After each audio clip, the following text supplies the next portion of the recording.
Good afternoon.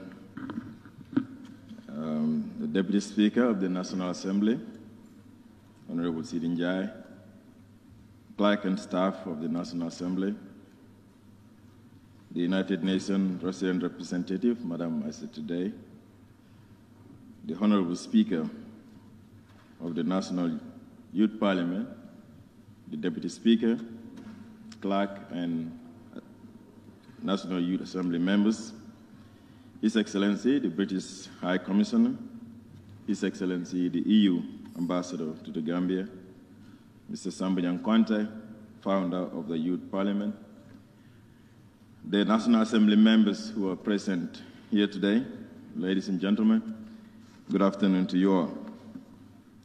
Master of Ceremony, it gives me a great joy to join young people from across the country on this very important session dubbed the 9th Parliament, which marks the first ordinary session of the National Youth Parliament for 2022. The National Youth Parliament, NYP, as known to many, has been one of the oldest existing youth associations that, despite the challenges of running youth-focused organizations in the country, they continue to recruit, nurture talents, and build skills of young people from all social backgrounds and regions of the country. It is for this resilience and continued quest to empower young people to play their role in national development that us at the Ministry of Youth and Sports, through the National Youth Council, never hesitate to collaborate with them in our common goal of raising awareness about issues confronting young people, build capacities of the young people, empower communities, and advocate for the participation of young people in political and governance processes. Before I continue, Mr. Speaker, I wish to congratulate you as the newly elected Speaker and your deputy, as well as all the other young people who have been elected at the constituency level and have taken an oath to serve their constituencies and serve the young people of the Gambia. It is a daunting task that out of almost 60% of the population, you are the ones that have been elected or nominated to represent all the other young people. But I believe that you have the spirit, you have the talent, and you have the commitment to do your best during your term as members of the Youth Parliament.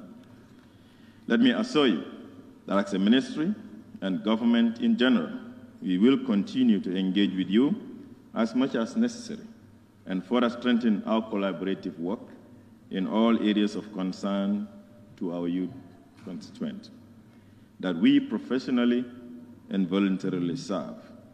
We will continue to engage and listen to you.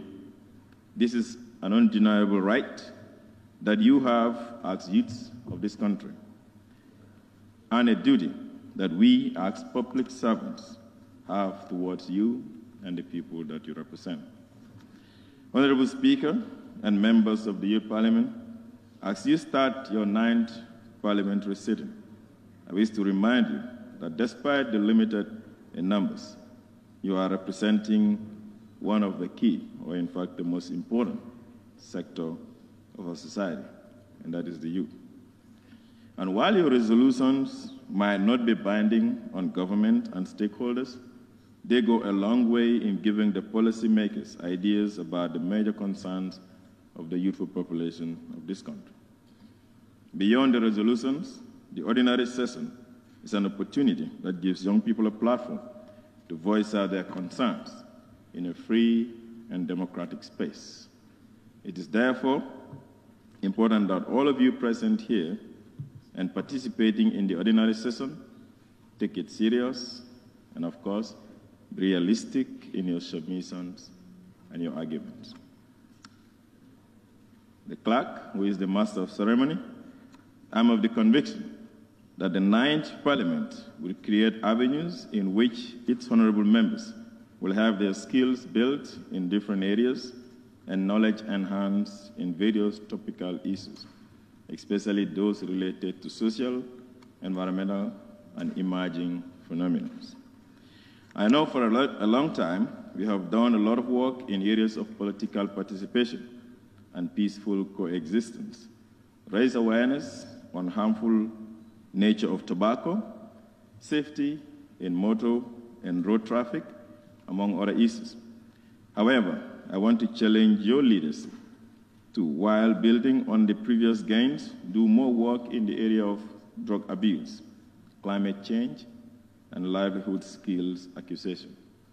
From all indications, these three issues are among the major challenges confronting our young people today, and thus deserve concerted efforts from government, UN agencies, and youth organizations like the National Youth Parliament.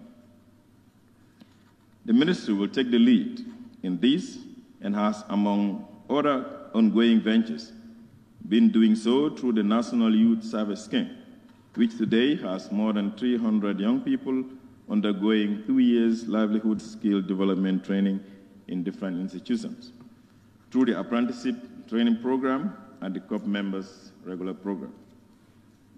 The National Youth Council, as you might have already heard, is always ready and willing to collaborate with the National Youth Parliament and other like organizations in the country. PIA, which is the President International Award, and the National Enterprise Development Initiative, called NEDI, all under the Ministry of Youth and Sports, are all engaged in different youth empowerment and advocacy work. But it is obvious that government institutions alone cannot be able to achieve what we all want to see happen in the young people. It is therefore the responsibility of civil society organizations like yourselves to approach the Youth Council or NEDI or NYSS to partner. As a ministry, we will be there to provide the oversight responsibility and continue to work with you as we all endeavor to reach out to every young person in every constituency, every community, and every village in the Gambia. Ladies and gentlemen, honorable youth parliamentarians, the leadership of this country recognizes the crucial role young people can play in all the areas of our socio-economic development. It is in this backdrop that His Excellency President Adama Barrow never hesitates to appoint or endorse the nomination of several competent young people to serve in different capacities within the local and central governance system of the Gambia. Notwithstanding, as a former active youth worker myself, and one who at some point in my life spent close to 2 decades in the position you are today, I want to preempt that you will want to see more young people occupying space. And yes, I align myself with you on that. We need more young people in leadership roles at the local government, at the central level, but even in our National Assembly and other places where political decisions are made. But most importantly is the fact that we need more young people in our informal sector and in the economic activities of the country. This is the surest way to ensure Gambia take and control our economic activities. These are awareness-raising and advocacy points that we should include in our discussion in this chamber and after this session. Beyond the key issues, the session will expose our young parliamentarians who are here from their different constituencies to the democratic principles and parliamentary procedures at an earlier age.